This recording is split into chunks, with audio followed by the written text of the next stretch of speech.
En la búsqueda de Dios. Capítulo 6. La voz que habla. En el principio ya existía el Verbo, y el Verbo estaba con Dios, y el Verbo era Dios. Juan 1, versículo 1.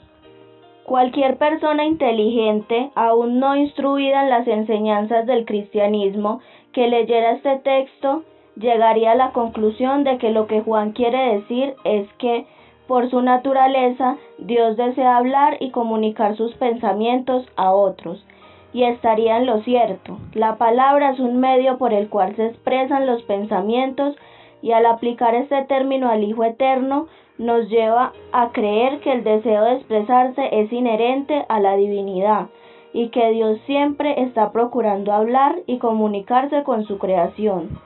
Toda la Biblia apoya esta idea. Dios está hablando.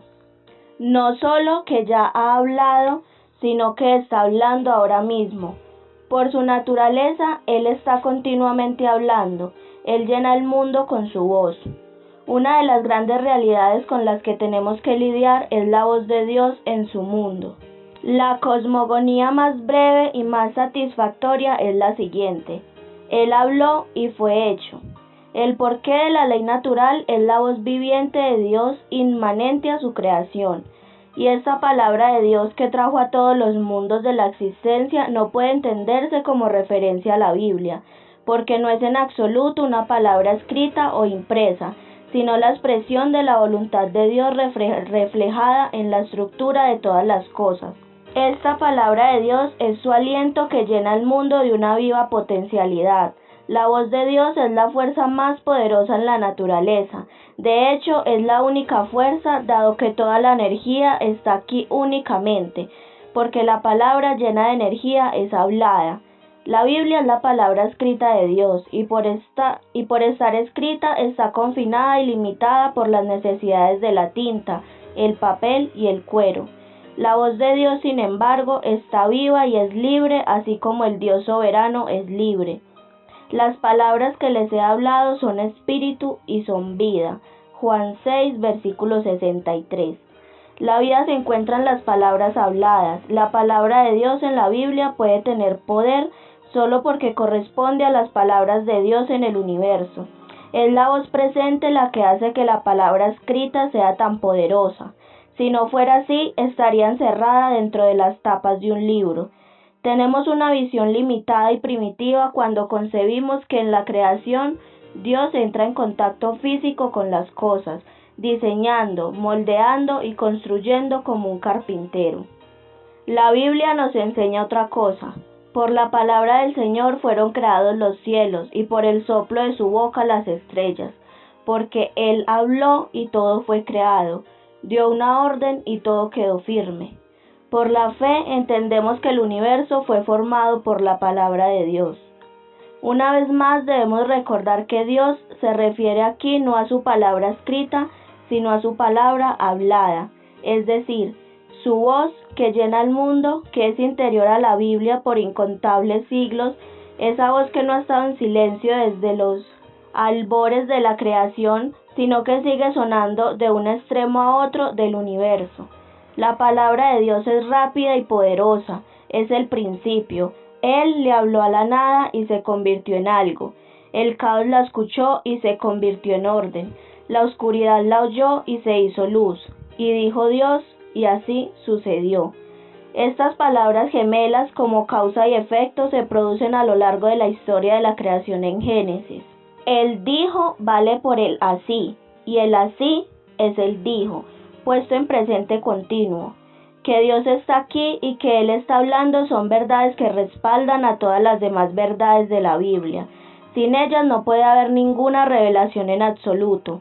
Dios no escribió un libro y lo envió por medio de mensajeros para que sea leído a la distancia por la mente. Él habló un libro y vive en sus palabras habladas, habla constantemente sus palabras y hace que el poder que ellas tienen persista a través de los años. Dios sopló sobre el barro y se convirtió en un hombre, sopla sobre los hombres y vuelven a convertirse en barro. Vuélvanse hijos de los hombres. Fue la palabra dicha en la caída, por la cual Dios decretó la muerte de todo hombre, y no fue necesario que dijera una sola palabra más. La triste posesión de la humanidad a lo largo de la faz de la tierra, desde la cuna hasta la sepultura, es la prueba de que su palabra original fue suficiente. No hemos prestado suficiente atención a aquel profundo enunciado en el libro de Juan. Esa luz verdadera, la que alumbra a todo ser humano, venía a este mundo. No importan los cambios de puntuación que se hagan, la verdad permanece firme. La palabra de Dios afecta al corazón de todos los hombres, como la luz al alma. En el corazón de todos los hombres la luz brilla, la voz resuena y no hay manera de escapar de ella. Algo como esto sería necesariamente así si Dios estuviera vivo y en su mundo. Y Juan dice que así es.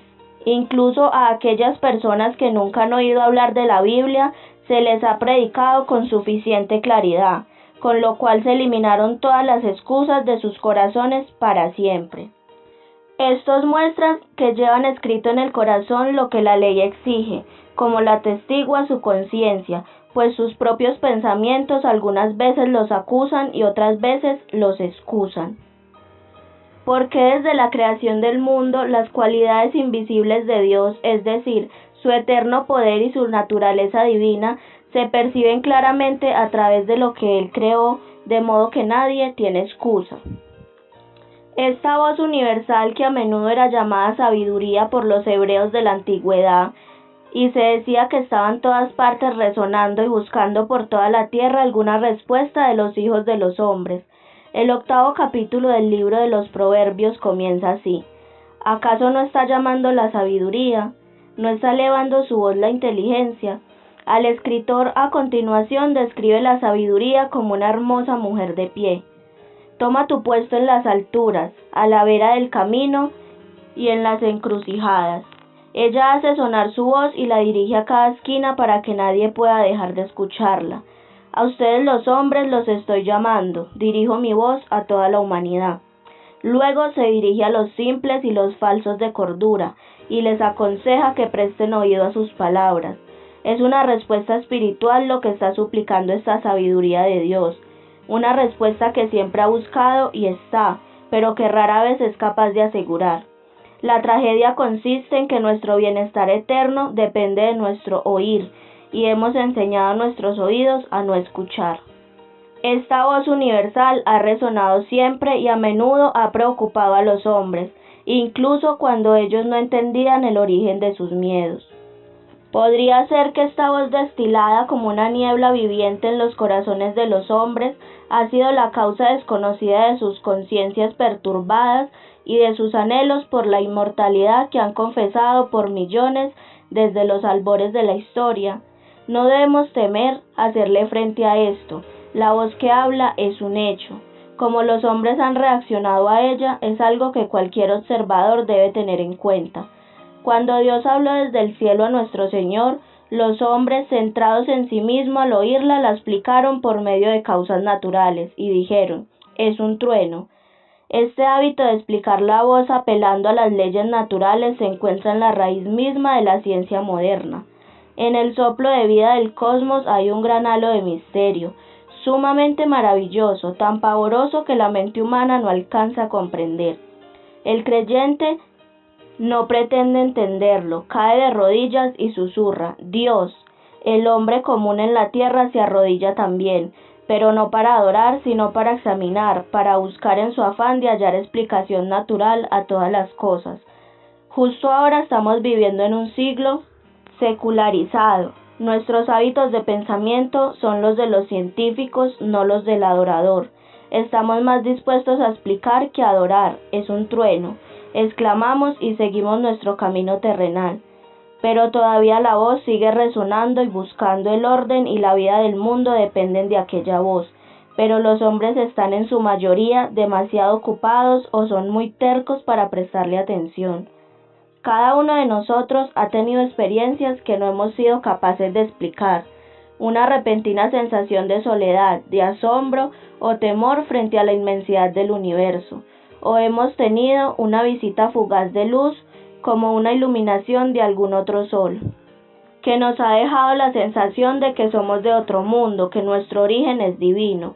Lo que hemos visto entonces, sentido o aprendido es diferente a todo lo que enseñan las secuelas, y en una amplia gama, distinto de todas nuestras anteriores experiencias y opiniones, nos vimos obligados a suspender nuestras dudas ya adquiridas cuando, por un breve momento, las nubes se retiraron y pudimos ver y oír por nosotros mismos. Cualquiera sea la explicación que le demos a estos casos, no seríamos justos si no nos permitiéramos pensar que al menos existe la posibilidad de que dichas experiencias puedan verse derivadas de la presencia de Dios en el mundo y de su esfuerzo persistente por comunicarse con la humanidad. No descartemos esta hipótesis con tanta ligereza. En mi propia creencia, y no me enojo si alguien opina de distinta manera, que todo lo bueno y bello que hay en el mundo, producido por el hombre, es el resultado de su falaz y pecaminosa respuesta a la voz creativa que suena por toda la tierra. Los filósofos moralistas que soñaron sueños de virtud, los pensadores religiosos que especularon acerca de Dios y de la inmortalidad, los poetas y artistas que crearon de la materia común obras de imperecedera belleza, ¿cómo se pueden explicar? No es suficiente decir se trata de un genio. ¿Qué es el genio? El genio podrá ser un hombre perseguido por esa voz que habla, que trabaja afanándose como un poseído para ver si logra alcanzar un fin que vagamente pueda comprender. El hecho de que el genio sea hombre o mujer puede haber perdido a Dios en su obra o que aún hable o escriba en contra de él, no contradice lo que estoy diciendo. La revelación de la obra redentora de Dios que se halla en las Escrituras es necesaria para obtener la fe salvadora y la paz con Dios. La fe en el Salvador resucitado es necesaria si los vagos indicios en torno a la inmortalidad nos sirven para llevarnos a una relajante y satisfactoria comunión con Dios. Para mí, esta es una adecuada explicación de todo lo que es mejor a partir de Cristo, pero usted puede ser un buen cristiano y no aceptar mi tesis. La voz de Dios es una voz amistosa. Nadie tiene por qué tener miedo de escucharla a menos que se haya hecho la idea de resistirse a ella. La sangre de Jesús ha cubierto no solo a la raza humana, sino también a toda la creación, porque Dios le agradó habitar en él con toda su plenitud, y por medio de él reconciliar consigo todas las cosas, tanto las que están en la tierra como las que están en el cielo, haciendo la paz mediante la sangre que derramó en la cruz. Colosenses 1, versículos 19 y 20. Podemos predicar con toda confianza acerca de un cielo amistoso. Los cielos y la tierra están llenos de la buena voluntad de aquel que habitó en la zarza. La sangre perfecta del sacrificio expiatorio asegura esto para siempre. Quien quiera que desee detenerse a escuchar, oirá a los cielos hablar. Esta definitivamente no es la hora en que los hombres toman con amabilidad la exhortación a escuchar, porque el escuchar no es parte de la religión popular de hoy en día. Estamos en el extremo opuesto del polo. La religión ha aceptado la monstruosa herejía de que el ruido, el tamaño, la actividad y el estrépito hacen estimable al ser humano delante de Dios, pero podemos cobrar aliento. A un pueblo que está sumido en una cima tempestuosa y de gran conflicto, Dios le dice: quédense quietos, reconozcan que yo soy Dios. Y él dice quietos como si significara que nuestra fuerza y seguridad no se encuentran en el ruido, sino en el silencio. Es importante que permanezcamos quietos para esperar en Dios, y es mejor que estemos solos, preferiblemente con nuestra Biblia abierta ante nosotros. Entonces, si lo hacemos, podremos acercarnos a Dios y comenzar a escucharlo hablando a nuestros corazones. Creo que para la persona promedio, la progresión sería algo como esto. En primer lugar, un sonido como de una presencia caminando en el jardín. Luego una voz más inteligible, pero aún lejos de ser clara. A continuación, el feliz momento en que en el espíritu comienza a iluminar las escrituras, y aquello que había sido solo un sonido, o en el mejor de los casos una voz, ahora se convierte en una palabra inteligible, cálida, íntima y clara como la palabra de un amigo querido.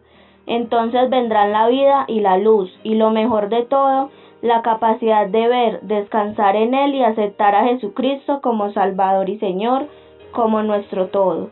La Biblia nunca será un libro viviente para nosotros hasta que estemos convencidos de que Dios está hablando en su universo. Saltar de un mundo impersonal y muerto a una Biblia es demasiado para la mayoría de la gente. Pueden admitir que deberían aceptar la Biblia como la palabra de Dios y es posible que puedan tratar de pensar que es verdad, pero les resulta imposible creer que una de las palabras de sus páginas son en realidad para ellos. Un hombre puede decir, estas palabras están dirigidas a mí, y sin embargo en su corazón no sentirlas y no saber que lo son. Es víctima de una psicología dividida. Intenta pensar que Dios está mudo en cualquier otro lugar y que su voz está tan solo en un libro. Creo que gran parte de nuestra incredulidad religiosa se debe a una concepción y una sensación equivocadas de las escrituras de la verdad. Un Dios silencioso de repente comenzó a hablar en un libro, y cuando el libro se terminó de escribir, volvió a sumirse en el silencio otra vez para siempre. Ahora leemos el libro como un registro de lo que Dios dijo cuando estuvo por un breve tiempo en estado de ánimo para hablar. Con nociones como esta en nuestra cabeza, ¿cómo podremos creer? Lo cierto es que Dios no está en silencio. Él nunca ha estado en silencio. La naturaleza de Dios es hablar.